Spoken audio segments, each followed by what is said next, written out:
शहादा शहरात पुन्हा एकदा हादरवून टाकणारी घटना समोर आली असून दिनांक 9 जानेवारी 2026 रोजी जुना मोहिदा रस्ता परिसरातील श्रीराम कॉलनीत एका तरुणाने गळफास घेऊन आत्महत्या केल्याची धक्कादायक घटना घडली आहे।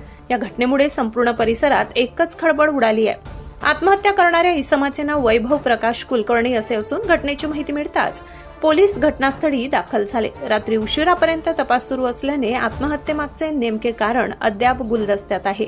मृत वैभव कुलकर्णी हे शहादा नगरपालिकेच्या वसुली विभागातील सेवानिवृत्त कर्मचारी प्रकाश कुलकर्णी यांचे चिरंजीव तसेच शहादा न्यायालयातील कर्मचारी गणेश कुलकर्णी यांचे ते भाऊ होते।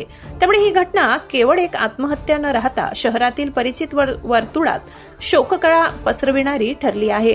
घटनेनंतर परिसरात हळहळ व्यक्त होत असून वैभव यांनी इतके टोकाचे पाऊल का उचलले याबाबत विविध तर्कवितर्क लढविले जात आहेत। पोलीस पुढील तपास करत असून सत्य लवकरच समोर येईल अशी अपेक्षा व्यक्त केली जात आहे।